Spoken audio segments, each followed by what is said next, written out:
మానవత్వం చాటుకున్న MLA Vakiti Srihari. Nivas news. Narayanpet జిల్లా మక్తల్ నియోజకవర్గం ఎమ్మెల్యే వాకిటి శ్రీహరి మరోసారి మానవత్వం చాటుకున్నారు.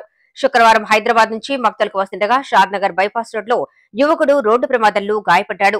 గమనించిన ఎమ్మెల్యే వెంటనే తను ప్రయాణిస్తున్న వాహనాన్ని నిలిపి యువకుడికి సహాయపడ్డారు.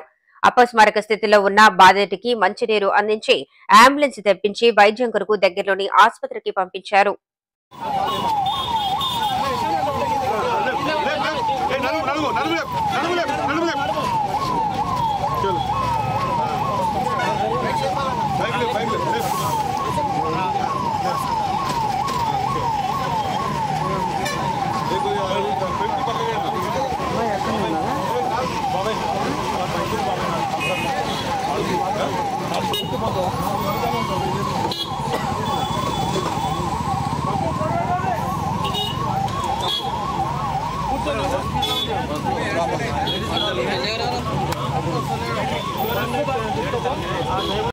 స్వర్ణాంధ్ర 2047 విజన్ డాక్యుమెంట్స్ ను ఆవిష్కరించిన సీఎం చంద్రబాబు. విజయవాడ. నివాస్ న్యూస్.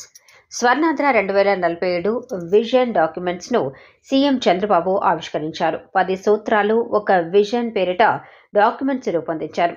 జాతికి రాష్ట్రపతులకు అంకితం 2 విజన్ డాక్యుమెంట్స్ పై సీఎం చంద్రబాబు సంతకం చేశారు. సీఎంతో పాటు విజన్ డాక్యుమెంట్స్ పై ఉప ముఖ్యమంత్రి పవన్ కళ్యాణ్, మంత్రి లోకేష్ సంతకం చేశారు. స్వర్ణాంధ్ర 2047 విజన్ ను 10 సూత్రాలతో ముఖ్యమంత్రి చంద్రబాబు ఆవిష్కరించారు. స్వర్ణాంధ్ర విజన్ డాక్యుమెంట్స్ ఆవిష్కరణ కార్యక్రమంలో వివిధ వర్గాల ప్రజలు తమ అభిప్రాయాలను పంచుకున్నారు.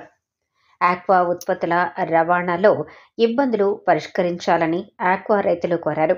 మహిళా ఆర్థిక అభివృద్ధికి ఉన్న అవకాశాలను సద్వినియోగం చేసుకుంటామని డ్వాక్రా మహిళ సుహాస్ని తెలిపారు. 2047 నాటికి ఏపీ దేశంలోనే అగ్రస్థానంలో నిలవాలని ఇంటర్మీడియట్ విద్యార్థిని ఆకాంక్షించారు. విజన్ స్వర్ణాంధ్ర 2047 పై ప్రభుత్వం ప్రత్యేక వీడియో విడుదల చేసింది. స్వచ్ఛాంధ్ర అంటే స్వచ్ఛమైన ఆలోచనలు ఉండాలంటూ స్వర్ణాంధ్ర విజన్ డాక్యుమెంట్ కార్యాలయం స్టాల్స్ వద్ద ముఖ్యమంత్రి చంద్రబాబు చలోక్తులు విసిరారు. పరీక్షలకు ఎలా సిద్ధమవుతున్నారంటూ విద్యార్థులతో సీఎం ముచ్చటించారు. మహిళా రైతులతో ముఖ్యమంత్రి, ఉప ముఖ్యమంత్రి ముఖాముఖి మాట్లాడారు. మహిళా ఆర్థిక అభివృద్ధికి అందుతున్న తోడ్పాటుపై నేతలు వివరాలు అడిగి తెలుసుకున్నారు. విజయవాడ మున్సిపల్ స్టేడియంలో స్వర్ణాంధ్ర విజన్ డాక్యుమెంట్ ఆవిష్కరణ కార్యక్రమం జరిగింది. ఈ కార్యక్రమంలో ముఖ్యమంత్రి చంద్రబాబు, ఉప ముఖ్యమంత్రి పవన్ కళ్యాణ్, మంత్రులు, ఎంపీలు, ఎమ్మెల్యేలు, కలెక్టర్లు, ఎస్పీలు, హెచ్ఓడీలు తదితరులు పాల్గొన్నారు.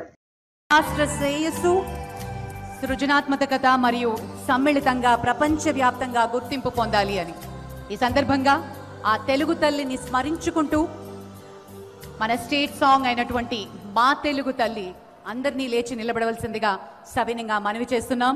చిన్నారుల గళంలో మా తెలుగు తల్లికి ఇప్పుడు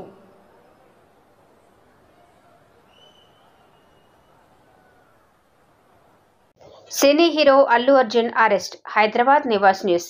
హైదరాబాద్ డిసెంబర్ 13 సినీ నటుడు అల్లు అర్జున్ ను పోలీసులు అదుపులోకి తీసుకున్నారు. పుష్ప 2 సినిమా బెనిఫిట్ షో సందర్భంగా ఆర్టీసీ క్రాస్ రోడ్లోని సంధ్యా థియేటర్ కు బన్నీ వెళ్లిన సంగతి తెలిసిందే. ఆ సందర్భంగా అక్కడ తొక్కిసలాట జరిగింది. ఈ సంఘటనలో ఓ మహిళ మృతి చెందారు. దీనికి సంబంధించి అల్లు అర్జున్ పై కేసు నమోదైంది. ఈ క్రమంలోనే చిక్కట్పల్లి పోలీసులు ఈ రోజు అల్లు అర్జున్ ను అదుపులోకి తీసుకున్నారు. హైదరాబాద్ లో నివాసం నుంచి ఆయనను పోలీసులు తమ వాహనంలో పీఎస్ కు తీసుకెళ్లారు. నవ్వుతూ అల్లు అర్జున్ పోలీసుల వాహనంలోకి ఎక్కారు. ఈ కేసులో అల్లు అర్జున్ A2గా ఉన్నారు. ఎఫ్ఐఆర్లో నమోదు చేసిన సెక్షన్ల ప్రకారం స్టేషన్ బెయిల్ మంజూరు చేసే అవకాశం లేదని తెలుస్తోంది. మరోవైపు కేసును కొట్టేయాలని కోరుతూ అల్లు అర్జున్ హైకోర్టులో పిటిషన్ వేశారు. అయితే హైకోర్టులో బన్నీకి ఊరట లభించలేదు. ఇదే ఘటన సంధ్యా థియేటర్పై కూడా కేసు నమోదు చేశారు. థియేటర్ మేనేజర్, మరో సిబ్బంది ఇప్పటికే జైలుకు వెళ్లారు. బన్నీని పోలీసులు కోర్టు ముందు హాజరుపరిచే అవకాశం ఉంది.